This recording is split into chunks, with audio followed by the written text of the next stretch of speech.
The Hazari Empire mocked humanity as primitive apes, right up until the day humanity's secret planet killer Dreadnought, the UES Indomitable, decloaked from hiding and opened fire, vaporizing the Hazari homeworld in a sapphire flash brighter than its blue giant sun.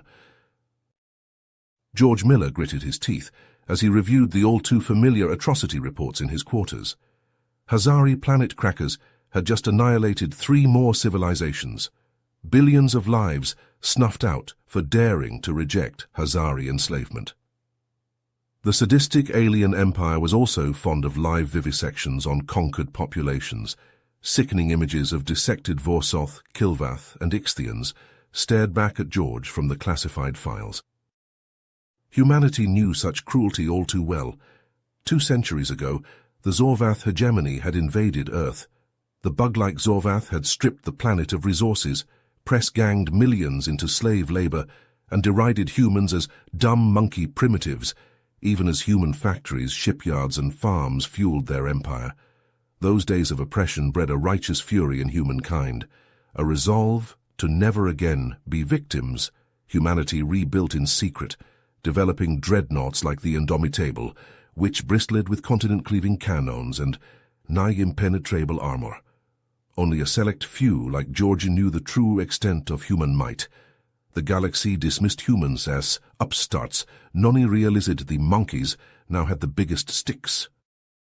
Alarms blared and red lights pulsed. The ship's long-range sensors had picked up multiple void-wake signatures. A Hazari extermination fleet had just warped into the system, charting a course for the human colony on Epsilon Eridani IV. George shot to his feet, jaw clenched in cold anger. The Indomitable could intercept the genocidal fleet and stop another Holocaust. But doing so would expose humanity's true strength. The captain raced out of his quarters toward the bridge, an unspoken question burning in his mind. Would the Hazari learn from the mistakes of the Zorvath and back down? Or would they need to be educated about their place in the galactic pecking order, the hard way? George marched through the sliding doors onto the Indomitable's bridge, his boots thudding on the metal deck. The bridge crew all turned to look at their captain, worry clear on their faces.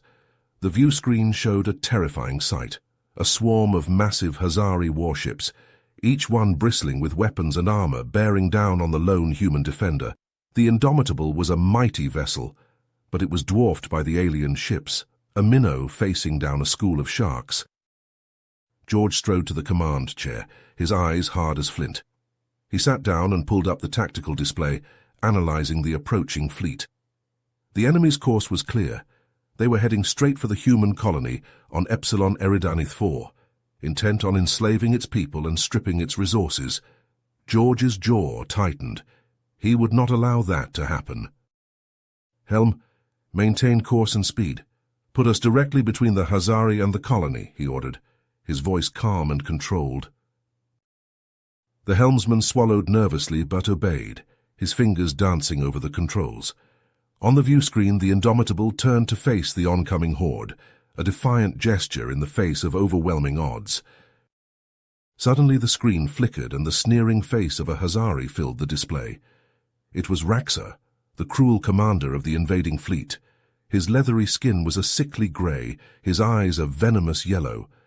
When he spoke, his voice was a guttural growl, his English heavily accented. "Foolish primates," Raxa spat, baring his fangs in a mocking grin. "You dare to stand against the might of the Hazari Empire? We will reduce your pathetic colony to ashes and take your people as slaves." George said nothing, his expression impassive. He met Raxa's gaze unflinchingly, refusing to be cowed by the alien's threats.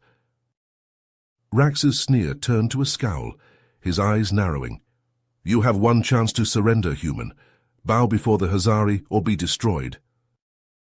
In response, George leaned forward in his chair, his voice low and dangerous. "I don't think so." With that, he cut the transmission, Raxa's face vanishing from the screen. The bridge was silent for a moment, the crew looking to their captain for guidance. They knew the odds they faced, knew that the Hazari outgunned and outmatched them in every way. But George was not daunted. He turned to his tactical officer, a steely glint in his eye. "Bring the phase cannons online. Prepare to fire on my command." The officer hesitated, uncertainty flickering across his face. "Sir, the phase cannons are still experimental. We haven't tested them in combat before." George nodded grimly. "Then it looks like the Hazari are about to be our guinea pigs." On the view screen, the Hazari fleet began to accelerate, their weapons charging as they closed in on the Indomitable. George took a deep breath, his hand hovering over the firing controls. This was the moment of truth, the point of no return. The phase cannons were humanity's secret weapon, a technology that could tip the scales of galactic power. But they were untested, unproven. Would they be enough to turn the tide against the overwhelming Hazari numbers? George's finger tightened on the trigger, the phase cannons humming with barely restrained power. The Hazari ships loomed ever closer, their hulls filling the view screen. It was now or never. Time seemed to slow as George made his decision. The fate of the colony, of the Indomitable of all humanity, rested on this moment. His eyes narrowed, his jaw clenched. And then George's fingers stabbed down on the firing control. "Fire!" The phase cannons erupted in a dazzling display, lances of blinding white energy streaking out from the Indomitable towards the alien armada. The Hazari ship's shields, designed to withstand the most punishing conventional weaponry, crumpled like tinfoil under the onslaught of the advanced human technology. 2 Hazari cruisers vanished in the blink of an eye, disintegrated into their component atoms. Several others were left drifting and burning, belching gouts of flame and debris into the void. The bridge crew erupted in cheers as the cannons began to cycle, building up charge for another devastating volley. But the celebration was cut short by a guttural bellow of rage from the view screen. "Destroy that ship!" Raxa roared, spittle flying from his fanged maw. The Hazari fleet, momentarily stunned by the loss of their comrades, leapt into action. Every remaining ship oriented on the Indomitable, weapons bristling and glowing with deadly intent. A storm of plasma bolts and antimatter missiles hurtled towards the lone human vessel, a wall of destruction that filled the view screen. The Indomitable shuddered as its shield strained to repel the onslaught, the bridge shaking under George's feet. Damage reports flooded in from all decks, breaches in the hull, fires raging out of control, casualties mounting by the second. George gritted his teeth as he clung to his command chair, the ship juddering and jolting around him. For all its advanced technology, he knew the Indomitable couldn't withstand the combined firepower of the entire Hazari fleet for long. They were hopelessly outnumbered and outgunned. Suddenly a console to George's right exploded in a shower of sparks and shrapnel. The tactical officer was hurled back from his station, landing in a crumpled heap on the deck. He lay unmoving, blood pooling around his head. George leapt from his chair and rushed to the smoking ruins of the tactical console, shoving the officer's limp body aside. His fingers flew over the controls, rerouting power, overriding safety protocols, coaxing every last erg of energy into the ship's weapons. The phase cannons spoke again and again, each shot claiming another Hazari ship in a blaze of light. But it wasn't enough. The Indomitable's shields were failing, its hull breached in a dozen places. Fires raged through the corridors, the screams of the dying and the stench of burning flesh filling the air. George slammed his fist on the console, his face a mask of desperation. They couldn't win this fight, that much was clear, but maybe, just maybe, they could still save the colony. He turned to the helmsman, his voice grim with resolve. "Set a collision course for the Hazari flagship. Ramming speed." The young officer hesitated, his eyes wide with fear. But he saw the steel in his captain's gaze and nodded, his fingers already dancing over the controls. The Indomitable's engines roared to life, the ship turning ponderously towards the massive Hazari Dreadnought at the center of the fleet.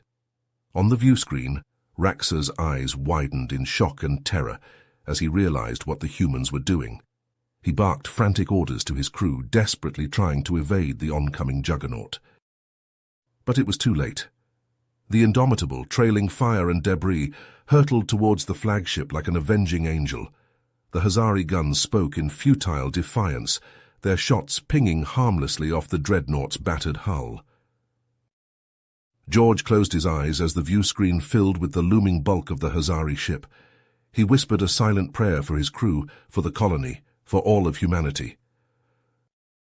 And then the Indomitable struck the flagship head-on, the two behemoths disappearing in a blinding flash that outshone the stars.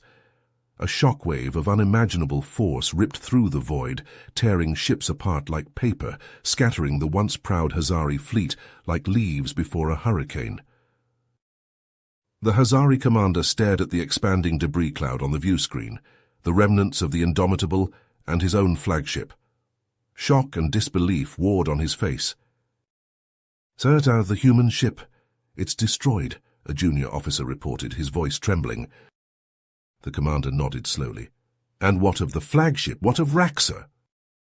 The officer swallowed. "Gone, sir, completely destroyed." For a long moment the commander was silent. Then a harsh, bitter laugh echoed through the bridge. "The fools! The arrogant, suicidal fools! They thought they could stop us with one ship. One primitive, insignificant ship."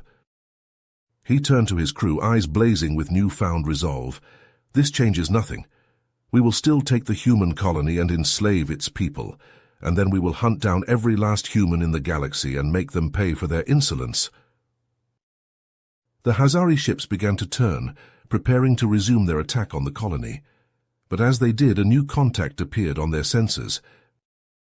The commander frowned, leaning forward. "What is that, another human ship?" The sensor officer shook his head, awe and terror filling his voice. "No, sir, it's something else, something bigger, and it's heading straight for us." On the view screen, the unknown vessel came into view. A sleek black behemoth bristling with weapons unlike anything the Hazari had ever seen, and emblazoned on its hull, in stark white letters, was a single word: Dreadnought. The commander's eyes widened in horror as the truth dawned on him. The Indomitable had never been humanity's secret weapon. It had been a decoy, a sacrifice to lure the Hazari fleet into a trap.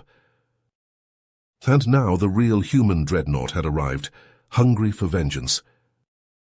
The massive ship bore down on the scattered Hazari fleet like a predator, descending on wounded prey. Its weapons glowed with an eerie, pulsating light, energy building to a devastating crescendo. On the bridge of the Hazari ship, panic erupted. Officers shouted frantic orders, desperately trying to bring their vessel about to flee from this unexpected terror. But it was too late. The human Dreadnought opened fire, and the void lit up with the brilliance of 1,000 suns. Beams of pure, blinding energy lanced out, stabbing through Hazari shields like they were tissue paper. Hulls shattered and ruptured, spilling debris and bodies into the uncaring vacuum of space. Ship after ship fell before the Dreadnought's onslaught, reduced to drifting husks in mere moments. The Hazari returned fire, plasma bolts and missiles streaking towards the human vessel, but they splashed harmlessly against its shields, as ineffectual as raindrops against a mountain. On his feet now, the Hazari commander could only watch in numb horror as his fleet was systematically annihilated. The Dreadnought moved among them like a reaper, dealing death with cold, merciless efficiency. "Impossible," he whispered, his claws digging into the arms of his chair. "How could the humans have built such a thing? How could we not have known?" But there was no answer, no respite, only the relentless advance of the human ship and the inescapable certainty of his own impending destruction. The last thing the commander saw was a blinding flash of light as the Dreadnought's main cannon found its mark. Then his ship vanished in a maelstrom of fire and shrapnel, and the void swallowed his final scream. In the silence that followed, the Dreadnought hung in space like an avenging angel, the last Hazari ships burning around it. On its bridge, a grim-faced human captain surveyed the carnage with cold satisfaction. They had paid a high price for this victory. The Indomitable and its valiant crew were gone, sacrificed to lure the Hazari into this fatal trap. But their deaths had not been in vain. The colony was safe, humanity was safe, and the galaxy now knew the folly of underestimating the primitive apes of Earth. The captain's eyes hardened as he thought of the battles yet to come. The Hazari were broken, but they were not the only threat out there. Other predators lurked in the stars, waiting to test humanity's resolve. But they would be ready. The Dreadnought was just the beginning, a herald of humanity's ascension, a promise of retribution to any who dared threaten Earth and its people. The captain settled into his chair, his gaze fixed on the endless expanse of space before him. There was still work to be done, still enemies to face. But for now, in this moment of hard-won triumph, he allowed himself a small, grim smile. "Set a course for home," he ordered, his voice steady and clear. "We have a message to deliver and a galaxy to defend." The Hazari commander's mocking laughter choked off into a strangled gasp as the human dreadnought opened fire. Searing beams of pure destructive force lanced out from the mighty vessel, stabbing into the Hazari ships with merciless precision. The first Hazari cruiser simply vanished, vaporized in an instant, as a lance of blinding white energy speared through its hull. The second ship fared no better, exploding into a maelstrom of fire and shrapnel as the Dreadnought's weapons found their mark. One by one, the alien vessels were reduced to drifting wreckage, their crews barely having time to scream before the void claimed them. Antimatter warheads and plasma torpedoes slammed into the Hazari ships, ripping through their hulls like wet tissue paper. Escape pods and lifeboats were swatted from the sky by precision point defense fire, leaving no survivors. Within minutes, the once proud Hazari fleet was reduced to a graveyard of molten slag and shattered debris, spinning lifelessly against the starfield. The Dreadnought moved through the carnage like an angel of death, its guns still glowing with the heat of their assault. On the bridge of the human ship, Admiral Stark watched the slaughter unfold with cold, unforgiving eyes. His face was set in a mask of grim determination, jaw clenched tight. He felt no joy in this wholesale destruction, but he knew it was necessary. This was only the beginning. The Hazari would never stop until every human in the galaxy was dead or enslaved. They would hunt his people to the ends of the universe, driven by an insatiable thirst for conquest and cruelty. But humanity would not go quietly into the night. They would not submit, would not surrender, not ever again. Stark had sworn an oath to defend Earth and all her colonies, to safeguard the lives and freedom of every man, woman, and child. And if that meant waging a bloody war across the stars, then so be it. Humanity would fight to the last. With every resource and every ounce of resolve they possessed, they would scour the Hazari from the face of the galaxy and make them pay 1,000-fold for every atrocity, every injustice.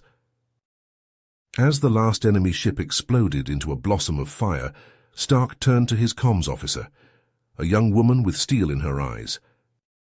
"Lieutenant Sato, get a message to Earth Command. Tell them the Indomitable has fallen in battle against the Hazari."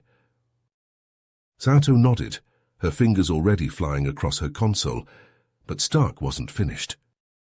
"And tell them the Dreadnought has been unleashed. Tell them we're taking the fight to the enemy, and that the Hazari will soon learn the true meaning of fear." A fierce light burned in Sato's eyes as she met her admiral's gaze. "Yes, sir. They'll know that humanity is done hiding and done being afraid. We're going to hit the Hazari where they live." Stark turned back to the viewscreen, watching the wreckage of the alien fleet tumble away into the pitiless void. This was only the first engagement, the opening shots of a conflict that would likely consume thousands of lives on both sides. But there could be no half measures, no compromise. The Hazari had already proven they would not rest until humanity was broken and bleeding at their feet. The only path forward was one of total, unrelenting war.